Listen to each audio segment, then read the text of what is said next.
जी अस्सलाम वालेकुम। आज पाइथन के सेकंड लेक्चर के अंदर हम सीखेंगे कि हमने वेरिएबल को असाइन और रीअसाइन कैसे करना है, और इसके साथ साथ हम देखेंगे कि वेरिएबल्स क्या होते हैं, कंडीशनल स्टेटमेंट्स कैसे लिखते हैं हम, और आइटरेटिव स्टेटमेंट्स क्या होती हैं। इससे पिछले लेक्चर के अंदर हम बेसिक जो प्रोग्रामिंग की थी, प्रिंट स्टेटमेंट हम सीख चुके थे, और साथ ही इसकी जो डाटा टाइप्स हैं उनके बारे में हम डिटेल से डिस्कस कर चुके थे। आज हम इसके वेरिएबल्स और कंडीशनल स्टेटमेंट और आइटरेटिव स्टेटमेंट के बारे में डिटेल के साथ डिस्कस करेंगे और साथ साथ प्रैक्टिस करेंगे। चलिए, इस डॉक्यूमेंट के अंदर सबसे पहले हम देखते हैं कि कोई भी वेरिएबल हमने किस तरह से डिक्लेयर करना है। इसके अंदर सबसे पहले यहाँ पे गूगल कोलैब नोटबुक मैंने ओपन की हुई है। पिछले लेक्चर के अंदर मैंने आपको बता दिया था किस तरह से आपने ओपन करनी है। उसके अंदर सिंपल मैंने अभी क्या किया कि अभी यहाँ पे एक कोई भी जब भी वेरिएबल आपने लेना है, सिंपल वेरिएबल का नेम लिखना है। यूज़र नेम इक्वल टू मैंने आई लिख दिया। आपको पिछली क्लास के अंदर भी मैंने बताया था कि कोई भी स्ट्रिंग होगी तो उसको डबल कोट्स के अंदर लिखना है। पाइथन के अंदर किसी भी स्टेटमेंट को हम सेमीकोलन के साथ एंड नहीं करते। यहाँ पे सेमीकोलन लिखने की ज़रूरत नहीं है। सिंपल अब जब प्रिंट कराना है, प्रिंट के फंक्शन के अंदर मैंने बताया था आपको, कोई भी चीज़ हमने प्रिंट करानी है, डबल कोट्स के अंदर जो लिखेंगे हम वो वैसे के वैसे प्रिंट होगी। हम सिंपल पहले इसका डबल कोट्स के अंदर फॉर एग्जांपल जो भी डबल कोट्स लिखा हुआ है इसको हम रन करके देखते हैं। इसको मैं डिलीट कर देता हूँ, तो इसको रन करेंगे तो अभी वो प्रिंट क्या करवाएगा कि सिंपल प्रिंट स्टेट फंक्शन के अंदर जो भी हमने लिखा हुआ है उसको वो प्रिंट करवा के हमें देगा। थोड़ा सा वेट करते हैं, वो भी टाइम ले रहा है थोड़ा सा। तो अभी ये देखिए उसने क्या कर दिया है कि जो प्रीवियस यूज़र नेम है जो हमने प्रिंट के अंदर लिखा था डबल कोट्स के अंदर, वैसे का वैसे उसने प्रिंट करवा के दे दिया है। अब हम इसके अंदर थोड़ी सी एडिशन करते हैं। नेक्स्ट कोड के अंदर फॉर एग्जांपल जाते हैं, तो मैं क्या करता हूँ, यहाँ पे इसको कॉपी पेस्ट कर लेता हूँ। दोबारा से यहाँ पे आके इसको मैं कॉपी कर लेता हूँ और यहाँ पे इसको मैं लिख लेता हूँ। अब हम क्या करते हैं कि उसी चीज़ को दोबारा से हम देखते हैं। ठीक है, अब डबल कोट्स के अंदर जो हमने प्रिंट करवाया था सिंपल वैसे का वैसा प्रिंट कर दिया। अब यहाँ पे यूज़र नेम मैंने लिखा हुआ है।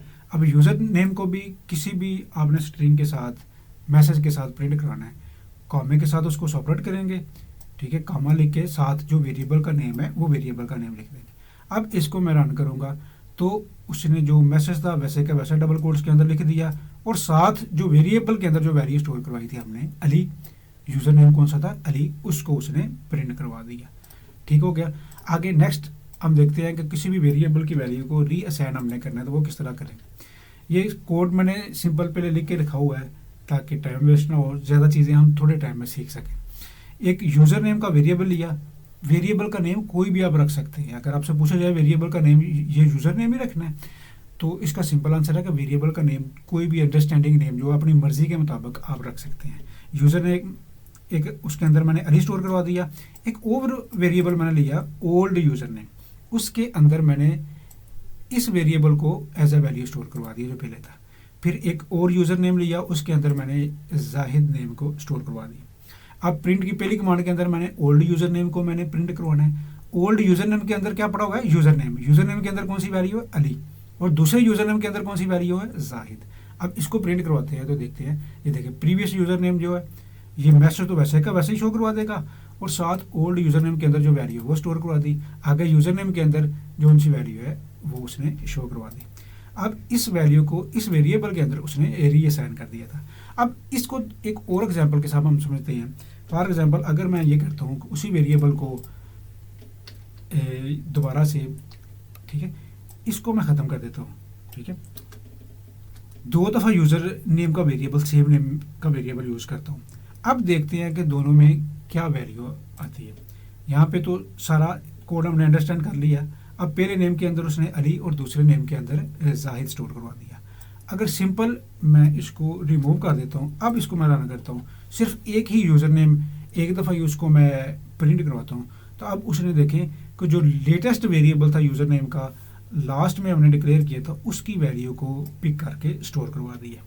जी, इस तरह से हम कोई भी कोड की प्रैक्टिस आप करके देखें तो वेरिएबल स्टोर करना या कोई इंटीजर वैल्यू स्टोर करवा के देखें। ठीक है, कोई भी चीज़ आपको समझ नहीं आएगी कमेंट करके आप उसको पूछ सकते हैं।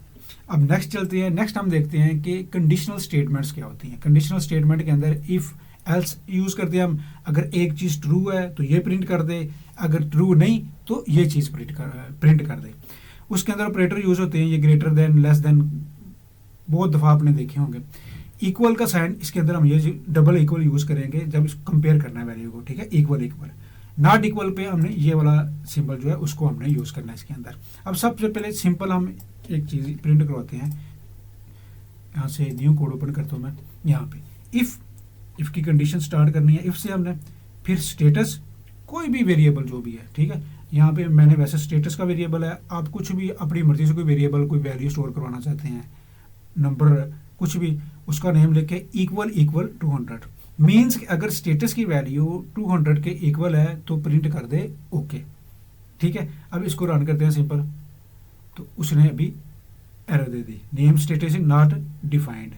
ये जहाँ पे मैंने आपको बताया था ना कि अगर तो एरर आ जाए तो गूगल कोलैब के अंदर यहाँ पे मैं क्लिक करूँगा तो उस एरर को वो फिक्स करके भी हमें दे देता है, ठीक है।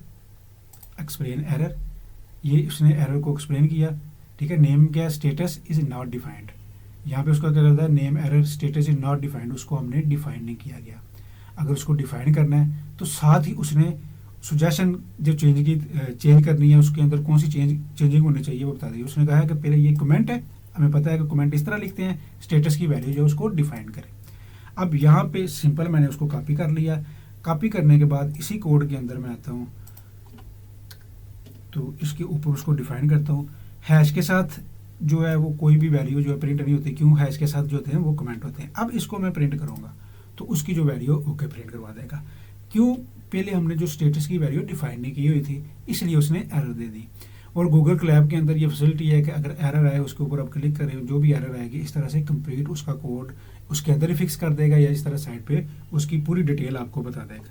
इस तरह से हमें ये उसके जो है प्रिंट की वैल्यू मिल गई। अब नेक्स्ट हम जाते हैं इफ़ एल्स के साथ इस कोड की प्रैक्टिस करते हैं, ठीक है। अब यहाँ पे भी दोबारा उस कोड को पहले मैं डिफाइन कर दूंगा, स्टेटस को यहाँ पे लिख दूंगा, ठीक है। अब इसको मैं रन करता हूँ। अगर तो स्टेटस की वैल्यू 200 के इक्वल है 200 के तो प्रिंट ओके कर दे, अगर नहीं else print check other status, ठीक है। अब जब भी आपने इफ़ की स्टेटमेंट लिखनी है, इफ़ वेरिएबल इक्वल इक्वल 200 और इफ़ या एल्स कोई भी कीवर्ड हो उसको एंड आपने कॉलन के साथ करना है। कॉलन के साथ एंड नहीं करेंगे तो वो एरर दे देगा, कोड ठीक नहीं चलेगा। ये देखिए यहाँ पे भी मैंने कॉलन के साथ एंड किया, एल्स लिखा है तो एल्स को भी कॉलन के साथ एंड किया। एक चीज़ और यहाँ पे देखते हैं, इसी कोड के अंदर मैं अगर गलती कर दूँ, प्रिंट को मैंने ना थोड़ी सी बैक स्पेस दे के कर दी। अब दोबारा मैं, ठीक है, शुरू पे स्टार्ट पे ले आऊँ, अब दोबारा मैं इसको रन करता हूँ तो ये उसने एरर दे दी, ठीक है। अब एरर क्या दी है कि इसके अंदर हमने इंडेंशन का ख्याल रखना है, स्पेसिस का ख्याल रखना है। अगर वो ठीक तरह से स्पेसिस नहीं देंगे तो वो कोड एरर देगा, ठीक है। पाइथन के अंदर कंप्लीट इंडेंशन का हमने ख्याल रखना है, स्पेसिस का ख्याल रखना है, रीडेबिलिटी के लिए होता है। अब हम देखते हैं, एक्सप्लेन एरर के ऊपर क्लिक करते हैं। अब उसकी एरर को पूरा डिटेल के साथ हमारे सामने एक्सप्लेन कर देगा कि क्या एरर की है, ठीक है। अब यहाँ पे इंडेंशन एरर का वो बता रहा है, ठीक है, और उसको कोड को ठीक करके भी बता रहा है और साथ उसके कमेंट करके भी आपको बता रहा है।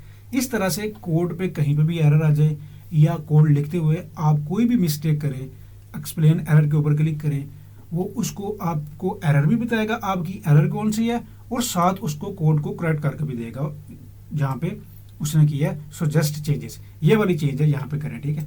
उसने क्या किया कि indent this line to be part of if block, ठीक है। अब यहाँ पे हमने क्या करना है, यहाँ पे सिंपल इंडेंट कर देना है इसको। ये वाला जो प्रिंट था यहाँ पे मैं स्पेस दे देता हूँ, ठीक है। अब दोबारा से इसको रन करूँगा तो ओके उसने मुझे मैसेज कर दिया। इस चीज़ का भी आपको पता चल गया। अब नेक्स्ट हम देखते हैं कि एल्स इफ़ की जो स्टेटमेंट है उसको अगर हम प्रिंट कराना है, कैसे देखना है, उसके कोड को मैं प्रिंट करता हूँ। दोबारा न्यू कोड ओपन करता हूँ, स्टेटस के कोड को पहले मैं प्रिंट करवा लेता हूँ। ये वेरिएबल है, कोई भी वेरिएबल अपनी मर्जी से आप अपना रख सकते हैं। इसको मैंने यहाँ पे क्लिक किया। अब यहाँ पे मैं इसको रन करूँगा, ओके का मैसेज शो करवा दिया। यहाँ पे ये कैसे काम करेगा, ये एक वेरिएबल मैंने डिफाइन किया, इफ़ स्टेटस इक्वल इक्वल 100 के इक्वल है, कॉलन के साथ एंड करना है, उसको प्रिंट ओके कर दे। इल्स इफ अगर ये नहीं है, स्टेटस इक्वल इक्वल 400 के है तो बैड रिक्वेस्ट प्रिंट कर दे। अगर ये भी नहीं है, ठीक है, इल्स एल्स इफ, ठीक है, अगर ये नहीं, स्टेटस 400 के इक्वल है तो वो प्रिंट कर दे इंटरनल सर्वर एरर। अब यहाँ पे इसकी वैल्यू हम चेंज करते हैं, फॉर एग्जांपल 500 करते हैं, तो फिर देखते हैं जो प्रिंट करवाते हैं तो ये वाला मैसेज उसने शो करवा दिया। ठीक है, यहाँ से इफ से स्टार्ट करेगा, वो देखेगा अगर ये ट्रू है ये वैल्यू प्रिंट करवा देगा, नहीं ये वाली फॉल्स है फिर अगली पे जाके चेक करेगा, ये ट्रू है तो ये प्रिंट करा देगा, अगर ये भी फॉल्स है फिर अगली पे जाएगा वो चेक करेगा तो इसको प्रिंट कर देगा। अगर ये तीनों फॉल्स है तो उसके लिए भी हम नेक्स्ट देख लेते हैं। अगर फॉर एग्जांपल तीनों स्टेटमेंट्स जो हैं हमने देखी हुई हैं वो फॉल्स हैं, कोई भी कंडीशन ट्रू नहीं हो रही, इस यहाँ पे हमने देखते हैं फॉर एग्जांपल यहाँ पे इस कोड को हम रन करके देखते हैं। ठीक है, अब ओके का आ गया, यहाँ पे फॉर एग्जांपल मैं मैसेज शो करवाता हूँ 800। अब यहाँ पे जब इसको हम रन करेंगे स्टेटस देखेगा 200 के इक्वल भी नहीं, ये भी फॉल्स है, 400 के इक्वल भी नहीं, ये भी फॉल्स है, बैड रिक्वेस्ट नहीं, ये भी फॉल्स है, स्टेटस इसके इक्वल भी नहीं, ये भी फॉल्स है। फिर क्या करेगा, अगर इन तीनों कंडीशन जो हैं जो फॉल्स हो जाएंगी तो एल्स वाला जो पार्ट है उसको वो प्रिंट करवा देगा। इस तरह से जो कंडीशनल स्टेटमेंट है उनको आपने आसानी के साथ पाइथन के अंदर यूज़ कर सकते हैं। अब यहाँ पे कोई भी मैं इंटेंशन की यहाँ पे मिस्टेक करूँगा कोई, देखिए ये देखें तो यहाँ पे फ़ौरन एरर दे रहा है। अब यहाँ पे एक्सप्लेन एरर करूँगा, वही इंटेंशन की एरर मैंने बताया था, प्रिंट की स्टेटमेंट को स्पेस देना चाहिए थी। अब यहाँ पे उसको एक्सप्लेन कर रहा है और बता रहा है एरर ये थी, और साथ उसकी जो कमेंट के साथ आपको बताएगा कि यहाँ पे जाके आपने ये वाली चेंजिंग करनी है, इस तरह से आपका कोड ठीक हो जाएगा। दोबारा से उसको करें, यहाँ पे लिखा भी हुआ यूज़ कोड विद आसान। ठीक है, यहाँ पे आपको क्लिक करके चेक कर सकते हैं। इस तरह से आप कोई भी जो कंडीशनल स्टेटमेंट है उसकी प्रैक्टिस आसानी के साथ इसके अंदर कर सकते हैं। अब नेक्स्ट लेक्चर के अंदर हम जो इसकी लूप्स हैं, ठीक है, आइटरेटिव स्टेटमेंट्स हैं, फॉर लूप, व्हाइल लूप है, उसके बारे में डिटेल के साथ डिस्कस करेंगे।